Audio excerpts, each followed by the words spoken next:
estamos aqui hoje no nosso quarto episódio do nosso podcast com o nosso egresso. Hoje aqui eu tenho a honra de bater um papo com o nosso egresso Felipe Batista, com a sua orientadora, a professora Alessandra Nogueira. Felipe, muito obrigada pela sua visita aqui conosco. Um bom filho, sempre a casa retorna, né? É não, Alessandra? Né? Com certeza. Ainda vem aí com a mãezinha do lado, né? Mãezona. Mãezona, né? Felipe, muito obrigada em nome do Profiab, a Alessandra também, né? Uma grande parceira, nossa professora aqui do Profiab. Muito obrigada por estar aqui conosco hoje. Eu vou te passar a palavra para você se apresentar, fala um pouco da sua trajetória na administração pública, depois a gente passar a palavra para a professora Alessandra para as pessoas ouvirem. Nosso objetivo aqui também do podcast é a gente trazer essa inovação que você desenvolveu juntamente com a sua orientadora de uma forma mais fácil, né? Porque às vezes eu sempre falo que a gente não precisa, nos podcasts anteriores, eu falei, a gente não vai inventar a roda está inventada. Às vezes a sua solução ela pode ser a solução de uma outra organização pública e às vezes o gestor que ela não conhece.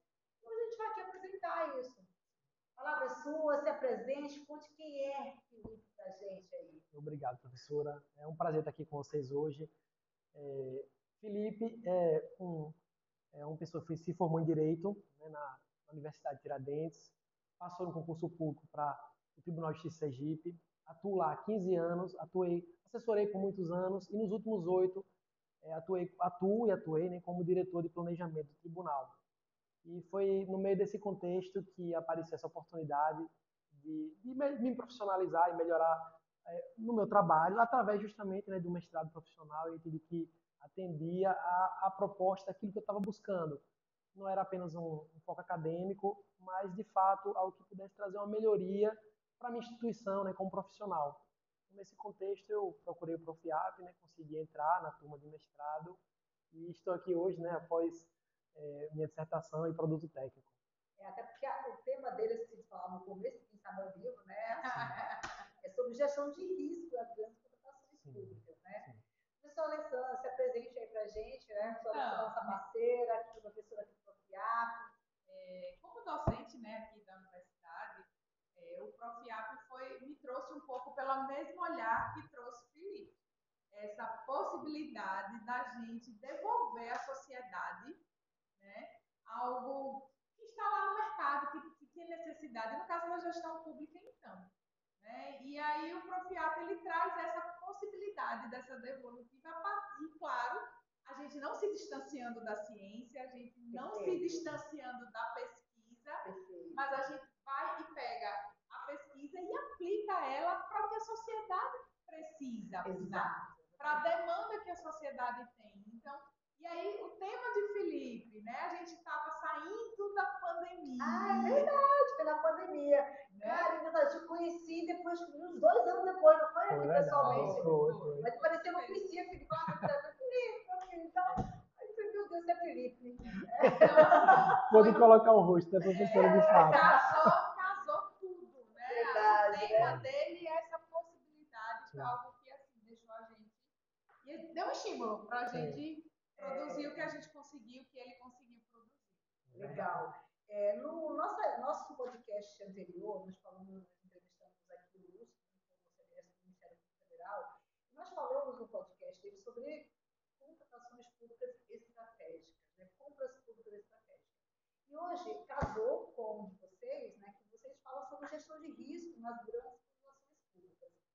E aí, Felipe, Alessandra, por que vocês escolheram abordar o tema gestão de risco nas grandes contratações? Como chegou, Felipe? Conta aí, o pessoal não precisa assim, pô, Felipe é massa, Felipe é técnico, como você pode entrar no povo de casa que está nos ouvindo, né? Você chegou porque foi ele que me trouxe, tá? Vamos lá, professora. Então, como começou, na verdade, né? Assim, de fato, a gestão de risco foi algo que surgiu meio que como apenas um termo que eu achei interessante no mestrado. Me deparei com ele logo quando eu entrei, né, a gente abordando diversos temas que estavam em voga no momento. Já ouvia falar sobre isso no trabalho, ouvia falar nos corredores, né? A gestão de risco é algo que é importante ser implementado nas instituições. Mas, assim, de fato, eu não sabia o que era gestão de risco, não sabia o que eu estava me metendo. Mas achava interessante. Em paralelo, eu já atuava no tribunal dentro de um comitê que era o Comitê de Grandes Contratações, que focava justamente nessa preocupação com a contratação pública. Então, assim, o que acontecia? A gente percebia que o presidente do tribunal, muitas vezes, ele se deparava com contratações de valores enormes, ou seja, contratações que a gente considerava, né, grandes contratações, onde o presidente tinha que decidir aquilo ali sozinho. E muitas vezes, aquilo ali onerava boa parte do orçamento disponível para investimento. Então, o tribunal, pensando em melhor gerenciar esses recursos, essas contratações de grande monta, criou o comitê de grandes contratações. E aí, conforme o pessoal ia me explicando o que era gestão de risco, né, me deparei com aquilo ali no mestrado, lá no início, mas conforme eu me deparei com o que era gestão de risco, eu falei, poxa, isso parece muito assim com uma ferramenta prática que a gente começou a utilizar. A gente se preocupou com o presidente poder ter melhores informações. Que era um problema. Que era um problema. Então, você identificou como um problema prioritário Perfeito. lá no TJ Perfeito. a concentração de decisão em um único gestor. E não só isso, né? A necessidade de que ele despachasse ouvindo seus principais assessores. Até porque os especialistas são importantes, né? Perfeito. Perfeito, professora. E a gente sentiu o quê? Que para que o presidente pudesse ter uma tranquilidade maior na hora de decidir, mas também pudesse compatibilizar o orçamento e a estratégia na hora de decidir essas grandes contratações, ele poderia então estar ouvindo ali esse comitê específico, que concentrava 68%, 70% dos recursos de contratação em apenas 20% das contratações. Olha que legal. Na nossa podcast anterior, uma das coisas que o Lúcio também trouxe foi o comitê. E no caso dele, essas contas estratégicas, né, ele quer um propósito, né, para o Ministério Federal, mas veja, a importância desse comitê. E esse comitê são os especialistas, né, Fábio? Sim, perfeito. Perfeito, professor. Felipe, desculpa. Cara, é impressionante como a importância de a gente trazer, né, esses saberes. Porque assim, olha, vamos lá. Quantas das vezes que você usou um bem público por aí, que você não é legal. Sim. Você não precisa nem ser um especialista, não é verdade? Sim. Como aqui para nossa aula, né, da Atalaia. Escada que dá para pântano. Sim. Não é verdade? Sim. Quando eu vou de bicicleta na minha academia, aí a academia chega, como é que eu vou atravessar para o outro lado? Não tem pedestre, não tem uma saída da ciclovia, ou seja, por quê? Não foi ouvir todas as partes. E aí, nessa virada de chave, de ouvir os especialistas, que você encontra a problemática no seu trabalho. E a gente consegue ter essa noção, ter essas várias óticas, ter uma decisão melhor, um presidente que vai ter uma tranquilidade maior em decidir esses valores enormes, e a gente consegue dimensionar o orçamento, que é curto, que é um problema de administração pública, para as necessidades reais. Que é um problema. Perfeito. E assim, quer queira ou quer não, uma contratação pública, no âmbito de uma instituição privada, uma má contratação traz um prejuízo. Mas no âmbito de uma contratação pública, assim, é um prejuízo para a sociedade, não é um prejuízo financeiro, de certa forma. Acaba sendo um prejuízo de serviço para a sociedade. Não só financeiro, social. Sim, social, também, né? Perfeito. Tem dois prejuízos, o financeiro e o social. Perfeito. E tem de mais difícil mensuração, de certa forma. Ou seja, desde a ausência de um serviço, porque aquele valor foi despendido todo numa contratação específica, onde poderia ser compartilhado com mais contratações, até o simples fato do desperdício, por assim dizer, como a senhora disse. Interessante. E Ale, como é que foi, né, você orientar esse trabalho com o Felipe? Então, porque às vezes esses caras vêm com umas ideias, meu. Aí eu falo para ele, meu irmão, tu é o especialista. Porque se tu é o especialista, eu te oriento, né, não? Então, Felipe tinha essa especialidade, né, de estar vivendo ali em comitês. E aí eu acho que, na verdade, foi quando eu trouxe o olhar para ele da gestão pública, de como operacionalizar essa situação que ele tinha. Né? Que eu lembro quando ele vinha com a proposta de gestão de risco, mas aquela coisa do subjetivo. Perfeito. Né, Felipe? Verdade. Tinha lá o comitê, mas eles não tinham a operacionalização. Sim. Como é que a gente classifica os riscos? Se são, criar os indicadores. E aí vem a questão justamente da interdisciplinaridade, né? Porque o Felipe vinha do direito, eles têm lá, ou seja, mas o tribunal é uma organização. Sim. E aí precisava ter essas competências. Eu sempre falo, as organizações públicas não precisam de mais de advogado, precisam de gestores. É verdade, professor. É verdade. E eu acho que foi esse, na verdade, assim, eu e o Felipe, a gente casou nisso, que ele trazia o olhar, a gente sabia que a necessidade, os especialistas entendiam o que eles queriam, o que o órgão precisava. E como operacionalizar isso? Perfeito. E assim, é importante mencionar, professora, que o comitê existia, mas assim, era algo incipiente no sentido de gestão de risco, ou seja, é como se dissesse, a gente tem uma gestão de risco, a gente, eu acabei de descobrir o que é gestão de risco, olha que impressionante, a gente tinha uma coisa aqui que aparentemente pode contribuir, mas... Cansou de chegar dizendo isso, professora, aí, aconteceu isso hoje, é risco, e a gente não tinha esse olhar de que era risco. Perfeito, e não tinha isso sistematizado. Uma coisa que é importante, talvez, acho que o risco, né, a gente tem que mencionar o grau dele, né? Sim. E aí, existe alguma, dentro desse grau, eu consigo dimensionar um risco, que ele tem alguns indicadores que eu consigo dimensionar isso, e tem aquele risco que eu não consigo dimensionar. Sim, perfeito. Então, eu vejo que essa proposta de vocês, eu vi lá no meu trabalho, né? Quem quiser ver o trabalho, né? O trabalho está no repositório, aqui na UF, né? Sobre gestão de risco nas relações públicas. Qual foi o que você trouxe de mais relevante no trabalho? Porque eu lembro que lá tem um quadro que você traz lá os indicadores de risco, né? Você traz lá os indicadores.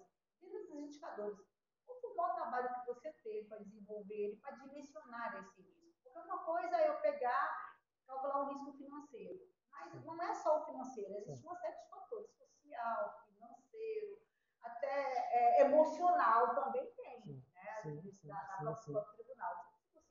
Acho que a grande questão, professora, assim, a gente falando do próprio comitê, depois falando da gestão de risco, acho que o diferencial foi qual? Como a professora Alessandra trouxe, quando a gente pôde sistematizar o que era o risco de fato e como mensurar o risco, o que a gente fez? A gente começou a utilizar as ferramentas de mercado existentes e as melhores práticas através do próprio TCU, da COSO, da própria OCDE, e com base nisso a gente pôde fazer uma análise de maturidade. O ponto-chave foi a maturidade. Poxa, o quão matura essa instituição em relação à gestão de risco? E com base nisso, a gente... Criou um grau de maturidade, né? Perfeito. Aqui, porque nosso estudo, no final das contas, tentou entender. A gente acha que tem, mas a gente tem. Aí, com base nas ferramentas, a gente pôde entender essa maturidade. Saindo do achismo, fomos para dados, perfeito. Né? Certeza, e aí vem esses indicadores. E com base nesse, saindo do achismo, da idade das trevas, para poder entender de fato como estávamos ali, a gente pode entender o que precisávamos trabalhar para poder efetivamente ter uma gestão de risco sistematizada, como preceitua, né, o próprio TCU, como preceitua o CDE. Então, assim, basicamente, o diferencial que a gente, no primeiro momento, teve foi entender. Porque, assim, era achismo. Entendendo... Olha que interessante, perfeito. Né? E você vê que é um órgão, eu sei que o TJ, vocês são um órgão muito bem, né? Sim. O TJ é muito premiado. Premiado, na área de inovação. Mesmo com todas as premiações, vocês tinham essa deficiência. Sim. E aí eu pergunto aos senhores, a vocês dois, né? Qual é a relevância que vocês hoje têm nessa proposta de vocês? O que eu percebi, professora? Quando a gente começou a trabalhar isso até então, era só assim, uma ideia de juntar grandes contratações, porque eram relevantes, comitê, e risco, mas no segundo momento, existia uma resolução do próprio CNJ que dizia que os tribunais deveriam fazer isso. E não estava sendo feito da forma como se preceituava. E aí, no terceiro momento, veio a nova lei de licitações e contratos, que diz que todos os órgãos públicos deveriam fazer isso. Ou seja, já existia uma resolução do CNJ, já existia uma lei, e ainda assim a gente não estava pronto para isso. Então, conforme o estudo ia acontecendo, a gente pôde amadurecer para que quando o tribunal precisasse, já havia todo um arcabouço dizendo o que precisava ser trabalhado para que a gente conseguisse entregar aquilo que a lei cobraria do tribunal mais à frente. Então, assim, acho que a grande relevância, talvez nesse aspecto, foi qual? Foi que o tribunal partiria do zero em algum momento. Ele iria dizer, poxa, precisamos instituir a gestão de risco das contratações. E você se antecipou. E a gente se antecipou. E assim, uma coisa que Felipe, ele foi, assim, no que estava sendo praticado, além dos muros do TJ. Ele não ficou só com o universo ou com práticas de outros TJs. Mas sim outros órgãos. E outros órgãos. Até privados também. A própria COSO, na Inglaterra. Sim, então, ele trouxe assim, uma coisa que eu acho que é bem relevante e a própria que ele propõe, né, tá pautado nessa, assim, pautado no que tem de mais atual, no que está de mais do que é preceituado. Então, ele foi pegando ali um pouquinho de cada coisa e foi trazendo para a realidade dele. Então, com esse levantamento que você falou aqui, buscar novos horizontes, outras pesquisas, o que as organizações de outros países estão fazendo, e a gente começa a ver que A gente vê países de primeiro mundo com problema, né? Organizações de países de primeiro mundo com problema. E a gente vê que a gente precisa se organizar, planejar, para a gente dirigir essas organizações. Porque nós temos recursos financeiros, recursos pessoais, nós temos infraestrutura que precisa ser gerenciada. E qual é a nossa atividade da administração pública? Nós temos que fazer o que está na lei. Né? O que está na lei é permitido. No entanto, não é somente isso. Né? Com a nova gestão pública, não só fazer o que está na lei, mas também nós temos que gerenciar o bem público. Então, acho que eu vejo que na nova lei de licitação, que é a 14133, né? Eu vejo que ela traz lá um problema que eu vejo. A gente tem que beneficiar o pequeno negócio? Temos. Né? Mas como é que a gente vai fazer isso? E muitas das vezes você coloca alguns artigos, algumas coisas na lei para a gente cumprir tabela. Eu preciso fazer isso com o social. Mas como eu vou fazer isso? Aí vamos pensar. Quando a gente nessa contratação que vocês fazem, vamos falar de grandes contratações de gestão de risco, nós temos um pequeno negócio. Se eu licitar, se vocês lá, o tribunal licitar, vamos supor, um cabeamento de internet, que é algo assim de todo o tribunal. Eu quero inovar todo o tribunal da internet. Vamos supor que seja lá 3 milhões de reais. Aí vem um pequeno negócio para concorrer. Como é que vocês vão medir o risco? Porque se esse pequeno negócio, de alguma forma, não entregar esse serviço, esse prejuízo, se esse cara não tem um patrimônio, esse pequeno negócio, a pessoa jurídica não tem um patrimônio, para vocês ajuizar, cobrar esse prejuízo que ela não deu continuidade. Tem capacidade, né, de atender esse serviço. A capacidade de pagamento, vamos dizer, né, a solvência, né, no curto, médio e no longo prazo, né, e aí, vamos supor que esse negócio não tem a solvência. Como é que vocês conseguem fazer isso? Porque eu tenho que cumprir o que a lei me pede. Mas ao mesmo tempo eu tenho que gerenciar. É uma coisa interessante que a senhora falou, que é o seguinte. Ponto 1. É engraçado que... vamos por partes, que foi interessante. O ponto 1 é, a gestão de risco, nas contratações do tribunal, elas existiam em alguns aspectos. Por exemplo, existiam nas contratações de tecnologia, porque tem uma resolução específica que dizia que deveria existir. Aí veja como vou quebrar por partes. Em relação, mas o que existia como? E a senhora falou do órgão público, muitas vezes a gente vai seguir lá o que o normativo diz. Junte uma tabela tal, junte um documento tal. Aí vai dizer, na prática existia. O documento tal era juntado.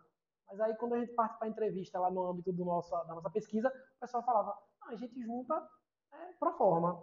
Mas na prática isso é analisado, vocês depois revisitam esse documento, ou aquele risco que foi aparentemente avaliado, ele é de fato utilizado para alguma coisa? Não. Ou seja, para o normativo, juntar documento tal, estava sendo feito. E aí, nas nossas práticas, quando a gente foi consultar outros países, inclusive, a gente percebia lá no próprio Reino Unido, assim, a gente é um país tão avançado, com uma maturidade tão grande nesse aspecto da gestão de risco, mas quando a gente ia ler os artigos basicamente eram dizendo o quê? Poxa, a gente tem toda uma metodologia, um arcabouço, mas o pessoal faz por fazer.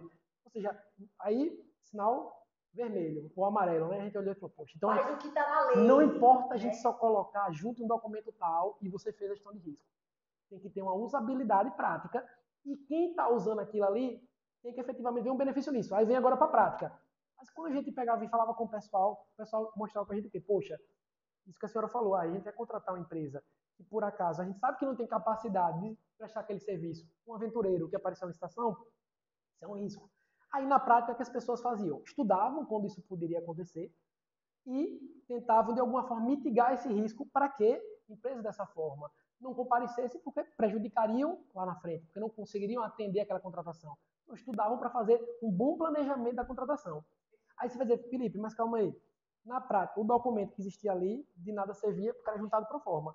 Mas o que estava fora do documento, que era a prática de mitigar o risco, esse risco constatado, que eles sentiam na prática, eles faziam. Assim, o nosso papel foi enxergar o quê? Poxa, tem uma gestão de risco acontecendo de forma informal e a gestão de risco formal não serve de nada.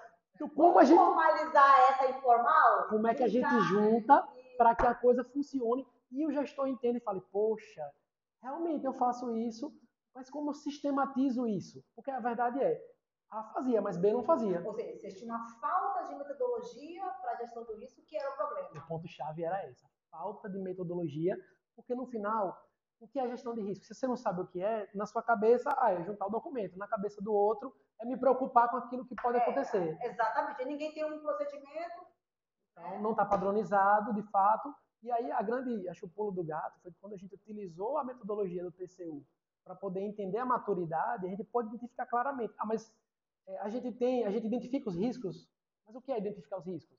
Aí tinha lá todos os requisitos que eram necessários, que a gente questionou, né, os gestores, para poder entrar um pouco mais no projeto, o que, é que a gente fez? A gente fez uma análise de observação participante, a gente fez uma análise documental, mas a gente também entrevistou, a gente percebeu o seguinte, essas grandes contratações que eu falei, 20%, estavam basicamente reunidas em 2 secretarias. 50% em administração, 50% na tecnologia. Olha que legal. Aí o que a gente fez? O que eu achei lindo, olha só, olha que lindo, Alessandra. Vocês criaram toda uma metodologia científica. Felipe, dando continuidade, né, aqui, eu lembro que a nossa fala anterior, nós falamos sobre a questão da mitigação do risco. E aí, o pequeno negócio. A gente viu que vocês têm um problema de falta de metodologia, você falou isso, né? Vocês identificaram isso. Vocês verificaram que a organização formal, o conhecimento informal, ele era melhor do que o formal. E como é que vocês utilizaram isso para tentar mitigar o risco? Porque vocês têm que atender uma lei, aqui a 14.133, que eu tenho que beneficiar o pequeno. Muitas das vezes, esse pequeno ele não tem condição. Como você falou, aparece uma empresa, e aí na licitação, e aí essa empresa, às vezes, ela não tem condição nenhuma. Vocês sabem que ela não tem condição de manter esse projeto que vocês querem contratar para o tribunal. Como que vocês conseguiram fazer essa virada de chave então, para atender a lei? Perfeito. Com base na metodologia, o que é que a gente fez? Né? A gente identificando esses gargalos relacionados à maturidade do órgão, a gente passou a se preocupar não com esse risco apenas especificamente, mas com todos os riscos inerentes à contratação. Porque a contratação, quer queira ou quer não, ela está vinculada ali desde o planejamento, que aquela contratação vai acontecer ou não vai, né? A gente vai despender todo o recurso público para chegar lá e ela não ocorrer, até a parte da contratação em si, ou seja, quando a licitação está em andamento, até a parte final, que é a execução.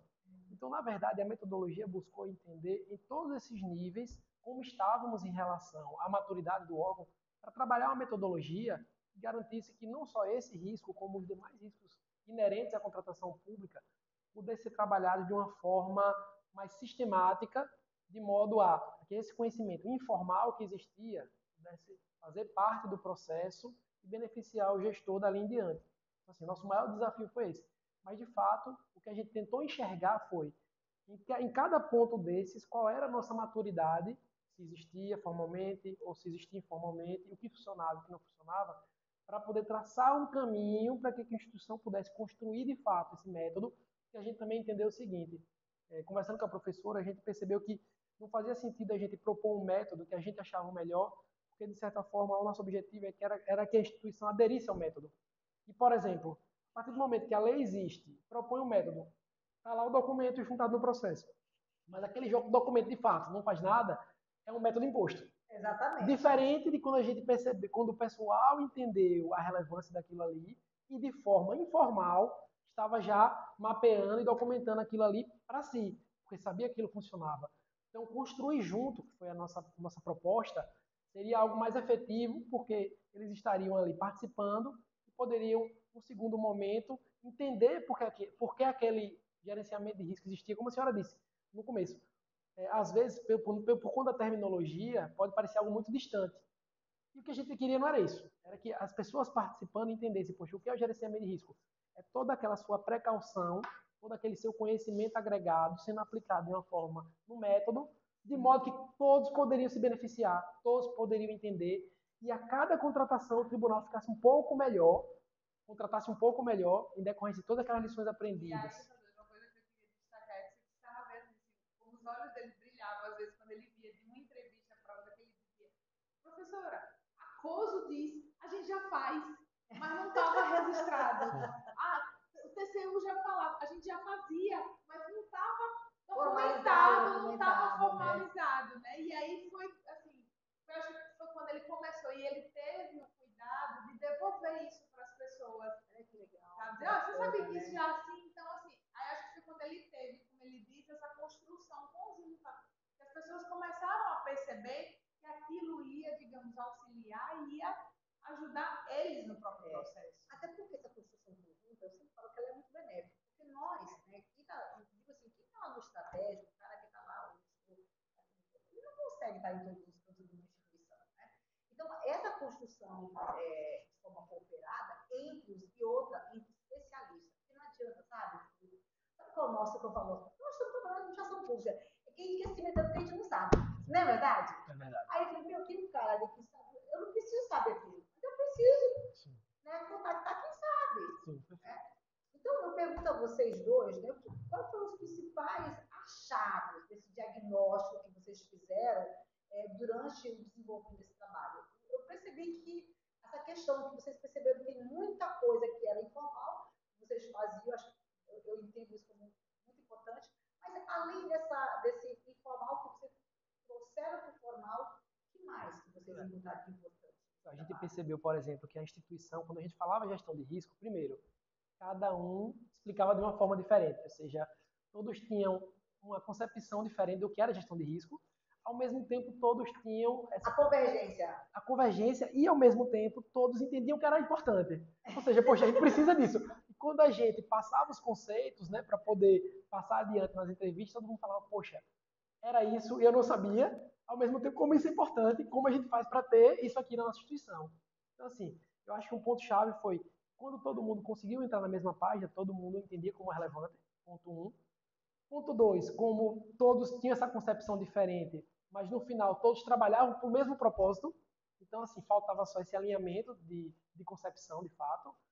E eu acho que ponto 3, assim, e aí tudo isso se amarra no quê? Como a ausência de uma metodologia, que era uma linguagem única, documentação própria, como isso fazia falta para que isso se comunicasse entre setores. Porque também não depende. Um único setor, tecnologia, que já tem a maturidade maior, praticava isso, mas quando isso chegava no outro setor que não tinha essa maturidade, obras, administração, se perdia.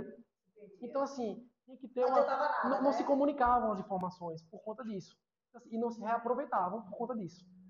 Então, assim, a metodologia vinha para sanar isso aí. Então, assim, veja, então, a cultura organizacional, né, o tribunal, em algum momento ela favoreceu e em outro momento dificultou? Sim. Porque você acabou de me dizer que, olha, na área da TI, a galera não utilizava isso aí e tal. Mas, assim, quando chegava em outras áreas que será pouco tempo, a gente já começava a ter problema. Como é que vocês conseguiram fazer o equilíbrio com o teu projeto da cultura organizacional, de entender, ter uma visão do todo da importância da gestão de risco? Eu acho que o diferencial foi que na nossa proposta justamente a gente trouxe essa questão participativa. A gente sabia que a cultura ela não é imposta, né? Já dizia Peter Drucker, né? Que o dia a dia, né, devora a cultura, devora a estratégia no café da manhã, né? Então a gente tem que trabalhar a cultura de dentro para fora. Não adiantava a gente chegar e querer impor um produto pronto, tome aqui, a gente sabe melhor do que vocês, assim que a senhora falou, né? O especialista entende. A gente sabe melhor do que vocês. Não, a gente entendia de um pequeno pedaço da contratação. Mas como isso seria utilizado e como isso beneficiaria a contratação de fato, a gente dependia deles. Então, e eles é que traziam, na verdade, o material de trabalho da metodologia. Então, assim, a proposta veio no sentido de trabalhar isso em conjunto com a instituição, de modo que eles pudessem valorizar, se sentir partícipes e fazer sentido, né? Porque se não fizer sentido, a cultura devora a estratégia do café da manhã. Exatamente. Aí é complicado, né? Porque eu sempre falo que às vezes a cultura tem a síndrome de Gabriele, ele nasceu assim, cresceu assim, morria assim, né? Às vezes os caras estão lá com você usando, fazendo a mesma coisa, não melhoram em nada, isso tudo. E aí a gente chega com uma inovação, uma coisa que também é os processos organizacionais, e os caras ficam resistindo, né? A cultura resiste. Né? E eu acho que ele teve um cuidado, que a gente sabe, por exemplo, a cultura de uma organização pública, né? Não está mais no tribunal, a questão da ética, de citar e tanto. Vem a metodologia e vem, às vezes, vem com nomenclaturas, muitas vezes, né? Do próprio mundo privado. Então, assim, ele teve esse cuidado também de trazer, de colocar, como eu sempre digo, do contexto. O contexto deles. Eu acho que ele teve essa receptividade por isso. Bacana. E como que essa metodologia que vocês desenvolveram para o Tribunal de Justiça dialoga com as boas práticas da gestão pública? A gente entende que, assim, tudo foi construído, professora, baseado em quê? Baseado nas melhores práticas da OCDE, do TCU, do Orange Book lá do Reino Unido. Então, assim, a gente teve a preocupação de construir tudo isso com base nessas metodologias. Então, assim, por exemplo, um ponto-chave que a senhora falou, que a própria COSO traz, é que o risco ele é da cultura da organização. A gente tem que trabalhar ele de dentro para fora. Então, assim, essa preocupação de envolver a todos Eu acho que, de certa forma, quando se fala de gestão de risco, está sempre se falando, no contexto da coisa, por exemplo, da instituição como um todo. Da ABNT, a gente fala dos processos. Né? Então, a gente tentou trazer isso para dentro daquele processo específico das grandes contratações, mas, assim, tentando trabalhar isso no âmbito institucional. Então, assim, esse convencimento se deu a gente não tentou convencer a ferramenta, a gente tentou mostrar como a ferramenta é boa, se vocês puderem utilizá-la, vocês vão se dar bem.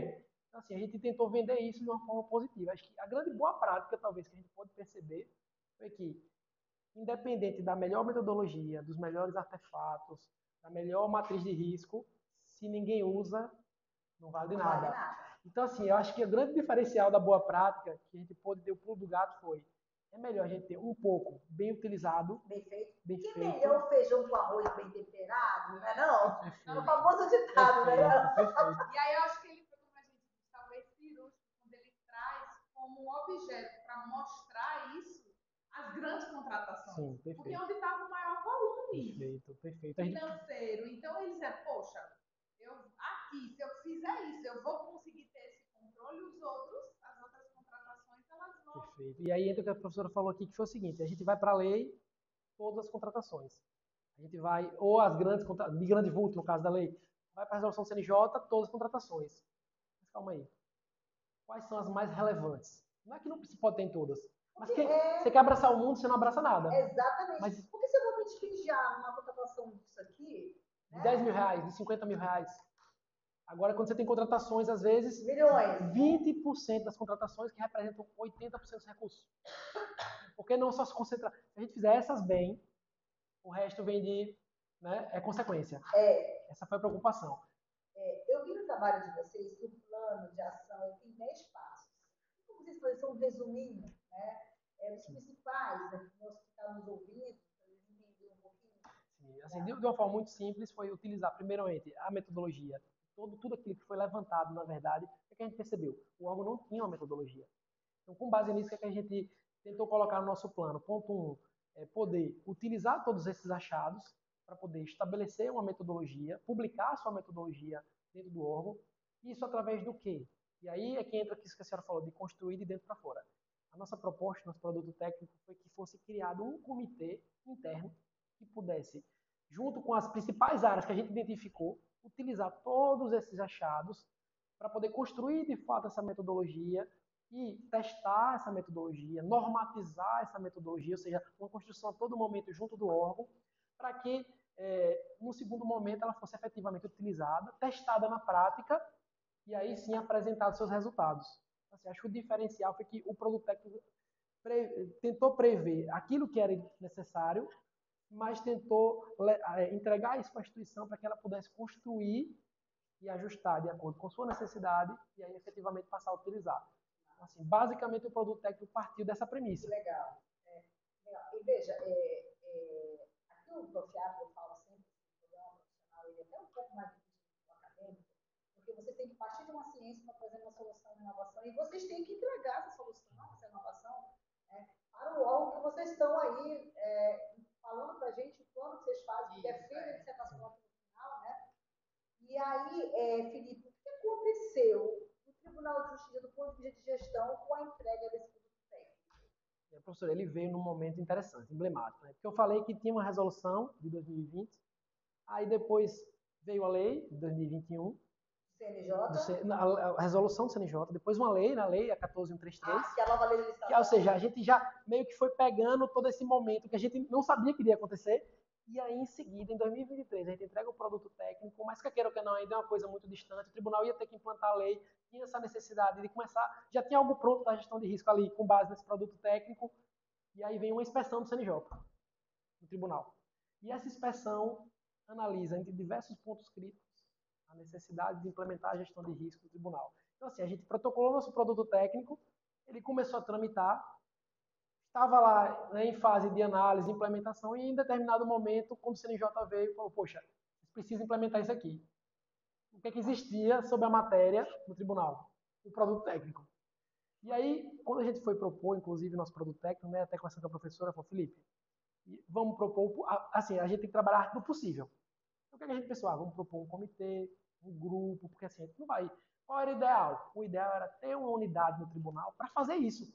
Porque risco é algo contínuo. Mas vamos trabalhar o que é possível. Vamos criar um grupo dentro do tribunal, com os servidores existentes. Assim, isso é o que é possível fazer, né, como foi a nossa proposta. Quando a inspeção veio e demonstrou essa necessidade, e aí, junto com o produto técnico, mostrou a nossa maturidade, então a solução foi além do que a gente propôs. Voltou para a nossa proposta inicial e, com isso, foi criado um núcleo de governança, riscos e compliance. Foi aprovada uma lei. Veio do teu projeto. Nosso projeto, no final, ele estava propondo que existisse uma unidade para isso. Só que a unidade que a gente propôs foi uma unidade muito menor. Foi o quê? Acabou sendo Por quê? um pouco maior. Porque a gente sabia que o ideal era o maior. Mas, trabalhando a arte do possível, então, vamos propor uma unidade pequenininha. Mas depois de vamos mostrar que é bom. Só que aí, quando a necessidade veio... Cuidado, se você vê nos 10 passos de plano de ação, a gente teve o cuidado de colocar assim, o que era necessário? Sim. Qual o tempo que se prioritário? O que é prioritário, prioritário, né? O que era necessário? Quais eram os recursos? Sim. Então, assim, quando veio, né, disse, poxa, Vamos- precisa de muito para isso aqui. Vamos agilizar esse plano de ação aqui o mais possível. Então, vamos começar pelo final, que é o quê? Aprovaram a metodologia e, em seguida, criaram uma unidade para dizer assim, isso agora é permanente na instituição. Então, assim, houve um acolhimento, então, por parte Sim. a presidência acolheu, até porque A ideia, eu vi que lá no seu grupo técnico tem um processo SEI, né, que você perfeito. protocolou, né, formalizou, né, eu achei isso muito legal. E, assim, hoje, porque você defendeu em 2023, né, nós estamos em 2025, eu estou perdida nos anos, né? Sim. Então, tem que menos de 2 anos. Sim. Em que estágio está hoje? Hoje foi proposto no final, né? Isso que eu disse, a gente acabou dando a inspeção do CNJ 2023, acelerou todo esse processo que tinha no nosso plano e acabou adiantando para o quê? Para uma metodologia e para uma unidade permanente para trabalhar isso. Então, essa unidade foi criada em 2024, decorrente de todo esse trabalho. Essa unidade hoje já é operacional, já existe. Ela hoje trabalha junto já do Comitê de Grandes Contratações de forma permanente, trabalha junto à consultoria de licitação de forma permanente e hoje ela trabalha não só os riscos nas contratações e grandes contratações, ou seja, trabalha no sentido de observar a metodologia, mas trabalha também no sentido de observar os riscos hoje na instituição como um todo, ou seja, acabou crescendo, por isso que eu digo que cresceu demais o escopo. A gente sabia que a necessidade era muito maior, mas a gente quis propor uma coisa pequena. Mas aí quando a inspeção veio, o escopo foi ampliado, foi entregue esse setor hoje, que tem 6 ou 7 pessoas hoje trabalhando. Então já existe o setor? Com foco nisso, desde 2024. Nossa, lei aprovada. Ou seja, é uma lei, já faz parte da estrutura organizacional. É uma lei ou uma instituição normativa? Uma lei. É uma lei aprovada na Assembleia. Aqui do nosso estado? Sim. Olha que massa, gente, eu não sabia que era. Então quer dizer que agora, vocês, assim, vamos lá, sem querer, você acertou aquela coisa, você atirou no elefante e acertou na formiga. Perfeito.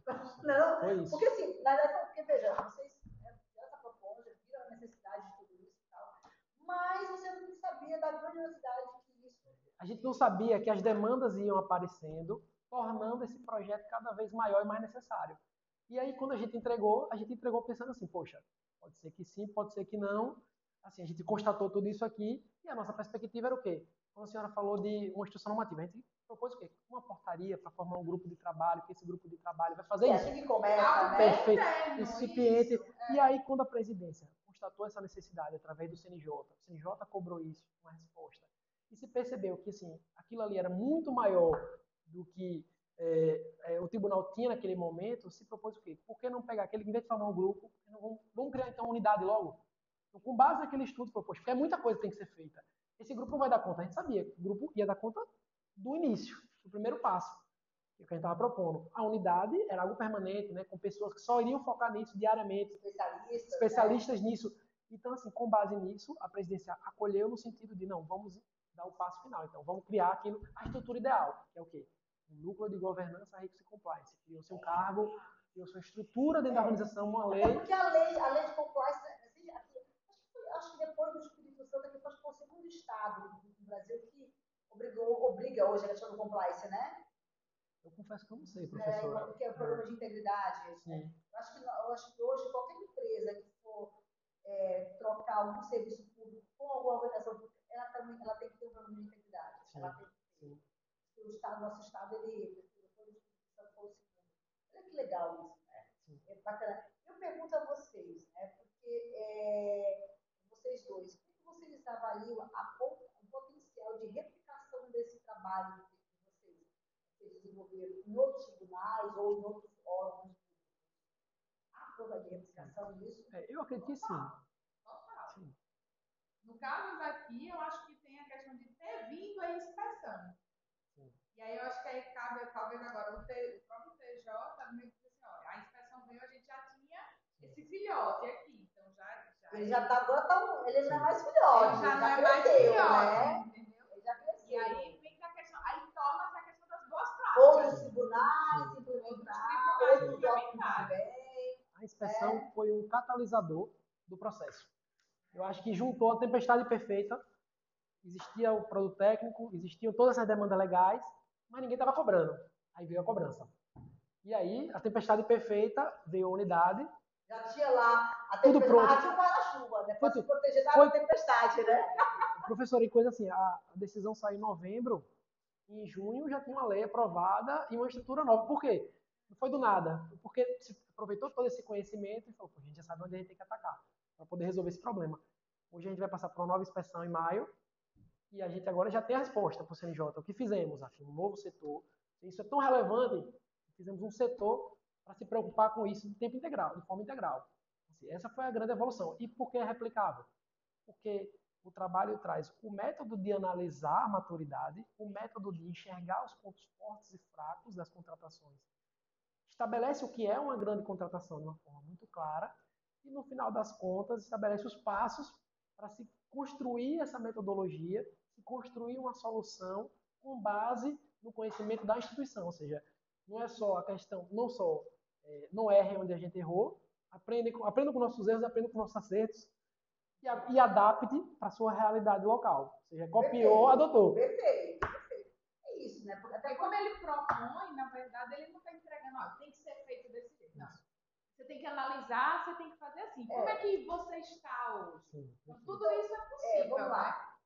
Felipe, né, Alessandro, vamos lá. Então, eu posso hoje aqui afirmar que assim, você só vai lá no nosso repositório da UFES, entra lá, pega o seu projeto, perfeitamente adaptado. Quem sabe, né, que a gente não consegue ficar igual, porque as organizações elas se diferem do ponto de vista de infraestrutura, de tamanho, de pessoas, recursos financeiros, humanos, enfim. Né? E aí eu posso tranquilamente pegar lá, olhar, é fácil. Eu olhei, né, eu achei super tranquilo o trabalho de vocês, eu vi lá que não tem nada de difícil, não tem nem bicho de cabeça, e que é muito legal, né? Deixa claro para os nossos ouvintes, né, que nós do Profiap estamos trazendo inovação. Olha que lindo, Felipe, lá, servidor do TJ, um especialista, conhece a organização, foi lá, veio uma tempestade, ele já estava com um guarda-chuva aberto. Não se molhou, né, não, Felipe? Exatamente. Não se molhou. Não, peraí, olha, vocês estão vindo aí com o problema, mas tem uma solução aqui, ó. Onde é que eu vou a solução? Na academia. Perfeito. Aí mata aquilo que eu disse no início, a questão dos programas profissionais. Eu acho que assim, o trabalho de Felipe, ele trouxe isso, sabe? Dentro da academia, consciência, com método, porque ele trouxe, né? E prática, né? E prática, e aí ele foi fazendo isso e a gente devolveu o quê? Veja, devolveu à sociedade algo plausível, possível e necessário. E aí vocês podem trazer aí a questão, né, da transparência, né? A contabilidade, a transparência da administração pública, a prestação de conta social, que até porque o programa de integridade fala também disso, né? Sim. Da questão, né, da transparência, né, da prestação de contas. E a dimensão da gestão de riscos, ele é uma dimensão da gestão da integridade, né? Exatamente. Legal. Felipe, quem é o Felipe antes e depois do Profiap? Eu estava falando aqui antes, professor, a gente estava conversando, estava dizendo que o Felipe anterior não sabia o que era um artigo acadêmico, né? Antes do Profiap. Né? Que não tem pra gente ouvir aí, Felipe? Eu não sabia o que era artigo acadêmico. Era formado, pós-graduado, Mas, assim, não tinha essa necessidade de consultar um artigo acadêmico, saber o que era de fato, como ler, né? Enfim, como interpretar. E a necessidade deles. Assim, eu nunca imaginaria eu poder vou olhar uma instituição do Reino Unido, para ver como ela se porta. Aí a gente sempre fez um benchmarking como? Vamos olhar os outros tribunais estaduais. Né? No âmbito dos tribunais, existem tribunais estaduais, federais, eleitorais, militar, enfim. E eu olharia outros tribunais, né? Eu sou do tribunal, vou olhar os tribunais. E assim, a partir do momento que eu pude começar a ter esse contato com a pesquisa acadêmica, o que eu percebi? Poxa, como é que o Reino Unido está fazendo? Como é que os Estados Unidos está fazendo? Como é que a Europa? Como é que a Ásia? Como é que a China? Aí você fala assim, pô, os caras estão evoluindo, estão com esse monte de problema. Pois é, Então eu não tenho exatamente. problema. Exatamente. Como eu achava que eu tinha, né? Exatamente. Não, eu acho assim, às vezes a questão da ignorância é uma bênção, né? A gente achava que estava tudo bem. Aí quando você olha onde o pessoal já está. Por outro lado, eu também olhei os problemas que eram eles tinham, que eram muito similares com os nossos. E eu pude observar justamente aquilo que a gente trouxe no início, como contorná-los. Ou seja, uma grande lição que eu tive do Reino Unido foi que eles tinham todo aquele conhecimento agregado, uma maturidade enorme, mas eles tinham também uma grande produção de documentos que ninguém lia. E eles próprios perceberam isso e republicaram a metodologia com base nisso. Eu falei, calma aí. Então eu não vou fazer igual a eles no começo. Aquela história, né? Quando você já sabe até onde o outro chegou, você sabe os caminhos, né? Então eu pude desviar dessas armadilhas, que era, poxa, então eu vou criar um monte de artefato de metodologia e vou jogar lá e eles que se virem, porque eles vão ter tudo. Na prática, no máximo, eu vou juntar aquele documento para nada. É o que a gente já via. E o Felipe diretor hoje, depois do Profiab? Aí eu acho que eu consegui ser um pouco mais... conseguir olhar para o mundo acadêmico, primeiro, de uma forma mais carinhosa. E antes, talvez, a gente sempre tem essa questão de que a prática e a academia são muito distantes. E eu pude, assim, enxergar o valor da academia, né, como a academia pode contribuir. E, ao mesmo tempo, também, na construção de todos os trabalhos que a gente faz hoje, eu tento trazer um pouco mais também do método científico para dentro dos meus trabalhos. Assim, eu consegui entender a relevância de você construir o conhecimento para poder entregar ele, onde muitas vezes antes a gente talvez não tinha essa isonomia de método, né? Que a gente vê que a academia busca ter para poder justamente entregar um produto de qualidade. Assim, eu acho que eu ganhei um pouco mais do lado acadêmico e ganhei um pouco mais do meu lado profissional quando eu pude unir esses dois mundos. A gestão começou a ser mais participativa, né? Sim, com Hoje a certeza. gente diz que é o Felipe gestor, não o Felipe É verdade, servidor. é verdade. Hoje é o É Felipe. verdade. É verdade. E eu vim do direito, mas hoje me sinto muito mais administrador. Menos advogado e mais administrador. Porque, na realidade, eu sempre falo né, que a gente, na administração pública, nós precisamos de todas as especialidades, como em qualquer outra organização, seja lá pública ou privada.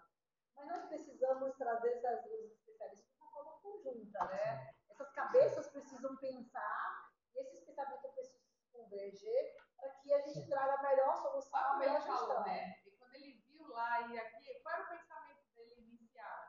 Propor a metodologia, entregar a documentação, o documento, a lei, a regra, a legislação. Ou seja, ia falar a mesma coisa, né? Que fizesse, né? E aí ele, com esse contato e essa vivência, ele disse, não adianta porque vai chegar do mesmo jeito. Porque quantos artigos eu li relacionados a isso? Que não adianta ter a documentação se você não tem a aplicação. O Felipe que só lia Vadimeco, né? Exatamente, professor. Exatamente. Agora o Felipe vai lá na base do Portal Carlos. Exatamente. Perdi a festa. Queria eu. Não, você vai lá. A gente está aqui, é só vir. Se você quiser, é só logar aqui na UF, você tem acesso. Sim, não sei não, professor. Vou saber. Você logar aqui na UF, aqui na nossa internet da UF, você consegue. Mas a gente ainda vai lá no Google Academics, vai ainda nos outros caminhos, com certeza. Cara, olha, muito honrada e muito orgulhosa, né, de a gente, eu, a Alessandra principalmente, porque, olha, filho da Alessandra, né, eu brinco isso, né, mas assim, o Profiap fica muito honrado, assim, pelo que você, junto com a sua professora Alessandra, que vocês fizeram, e eu tenho certeza que o Tribunal Benjamin, com a nossa reta final, o Tribunal de Justiça do nosso Estado, também ele deve estar muito honrado, porque assim, para a gente tentar fechar com nossos ouvintes, para a gente falar da importância do que você trouxe para o tribunal, é importante também a gente falar de recursos, né, financeiros. E como que o tribunal fosse desprestigiar se ele fosse contratar uma empresa de consultoria para trazer essa solução que você trouxe com a academia? Qual seria o custo disso para o tribunal? tribunal. Você tem noção disso? Não tenho noção, professora, mas com certeza é ser um custo Seria alto. uma grande contratação. Uma grande contratação. Seria Seria uma grande contratação. Então, Seria uma veja, grande contratação. Gostei, procurar professora. conhecimento na academia, Sim. veio para a academia, e aí você levou. E muitas vezes, professora, seria uma grande contratação com uma entrega que ia ser entregue e largada lá. E outra, e eu vou Simplesmente. de novo, eu bato, você pega que não desfurado. Não estou dizendo que as consultorias de fora são ruins. Não é isso. Mas, meu irmão, quem é o especialista é você, cara. Quem vivencia. É porque é você que conhece a instituição. O cara vem lá de fora, e pôr coisas prontas para a organização, o cara não conhece a cultura, o cara não conhece a infraestrutura. Você está lá, você estudando lá há 15 anos, você sabe o que funciona, o que não funciona. Você sabe o que, né? Então o cara sabe o caminho das pedras. Sabe onde estão as maiores dores, onde é que dói? Por isso que eu falo. Quem precisa de mais capacitação, Exato. não precisa. Então, por isso que eu defendo muito a questão do profissional, isso. Porque você pega lá, eu pego o Felipe lá, que é o cara especialista em tribunal, e esse cara, meu irmão, que vai trazer a melhor solução. Não tem por que eu pegar um cara de fora. Veja, olha aí o que você acabou de fazer. Nós temos aí, depois nós temos um outro servidor de você lá, que é o Marcos, que é nosso aluno, qualificou ontem, né? Daqui a pouco vai ser ele que vai estar aqui nesse podcast falando do projeto dele, da minha solução, que está trazendo para o tribunal também, pelo Profiap. Então você vê a importância. Vamos tentar trazer mais gente lá para cá. Pode tentar para fazer Profiap, mas é para chamar. Com certeza. Só não conta. Não. Nossa, É normal, é normal. Não pode assustar. Tem que dizer que o negócio aqui é bom, que é legal, que é chuchu beleza, né? No final dá tudo certo. Que no final dá tudo certo, que mostra que todos sobrevivem, né? Tem que deixar isso claro. Qual é a mensagem final que você deixa aí para quem está nos ouvindo? Tanto você, quanto a Alessandra também, como sua orientadora, que a gente sabe que a orientação também é muito importante, a gente acaba tendo uma amizade, um respeito, isso é muito legal, isso é muito bacana. Qual é a mensagem que você deixa para as pessoas que estão pensando em fazer um mestrado, ou, no nosso caso, na área de educação pública? Eu deixo que eu acho que é impressionante como quando a gente volta para a academia, a gente se renova.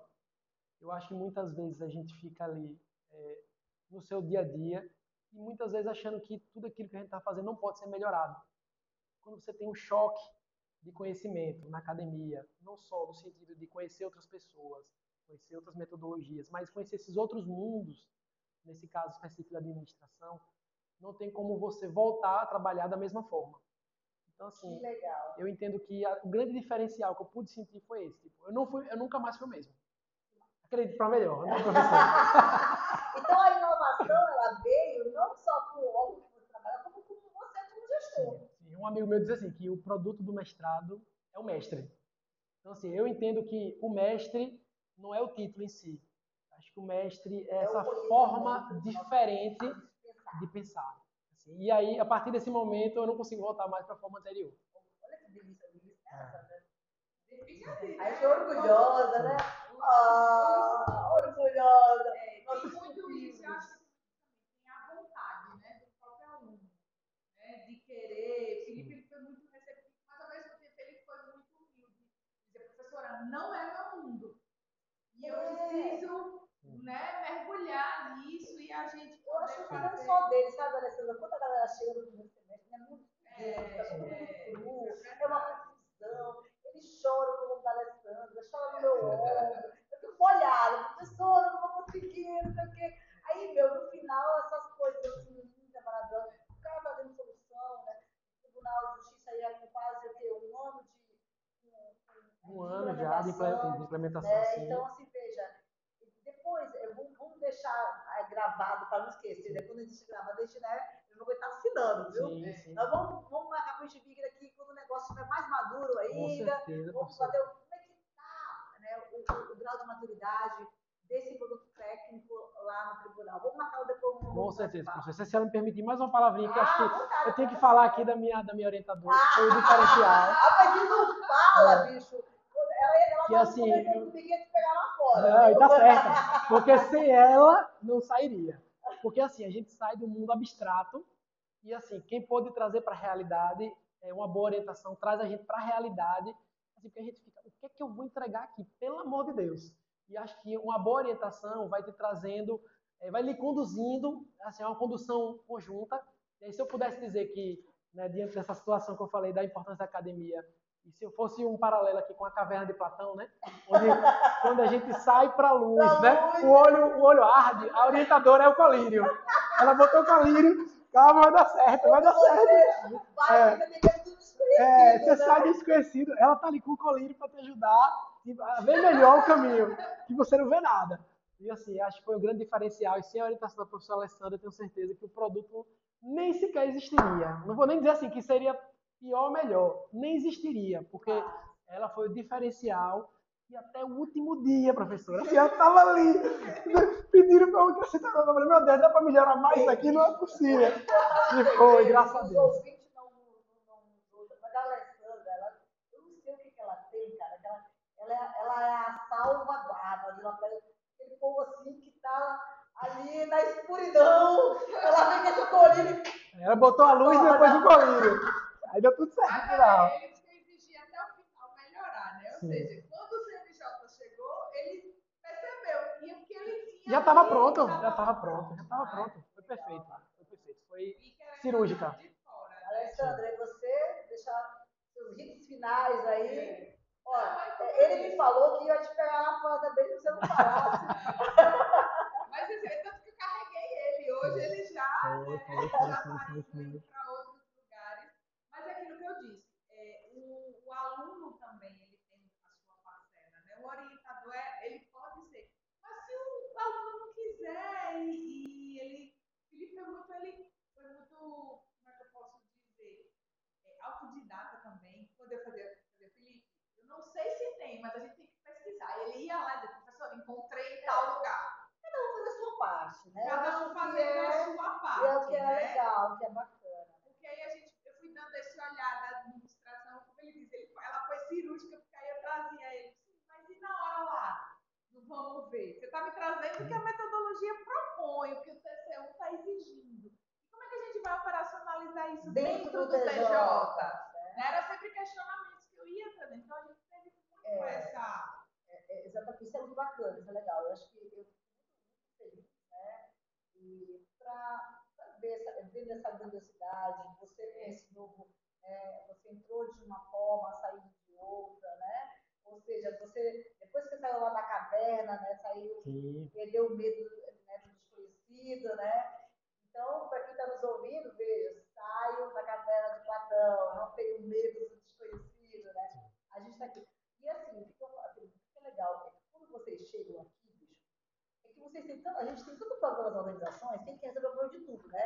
Aí a gente fala assim, não, peraí, acho que a Alessandra deixou, Felipe, esquece aqui, esquece, vamos resolver só esse problema, né? Por isso que ela é cirúrgica, o professor que às vezes, e é normal a gente querer resolver. Não é só com você, com outros orientando dela, com os meus casos acontece, a gente, meu irmão, esquece aqui, ó, aqui. Jack Estripador, né? Vamos por partes. Porque senão até eles ficam na ansiedade, né? Eu vou conversar como ele diz, eu não vou, o que é que eu tenho que fazer, né? Então vamos aqui, que daqui consegue crescer. Ele tinha algo pequeno e veja que ele tinha uma aplicabilidade para algo muito mais legal. A montanha é grande, mas se você quebrar a montanha em partes, você escala ela. E não estou, passo a passo, né? Mas que legal, agradeço muito. Obrigada, Alessandra, obrigada, gente. Obrigada a quem está nos ouvindo aí. E olha, procure, entre no repositório, dê uma olhada no trabalho, não inventem a roda está inventada, né, Felipe? Exatamente. Então, veja o que pode ser replicado em outras organizações, que é o nosso papel, trazer a externalidade, né? É o nosso papel aqui na pesquisa, entre teoria e prática, onde essas práticas que a gente traz, soluções que vêm da ciência, a gente pode ser replicado. Obrigada, viu? Obrigada, senhora, professora. Sandra. Obrigada.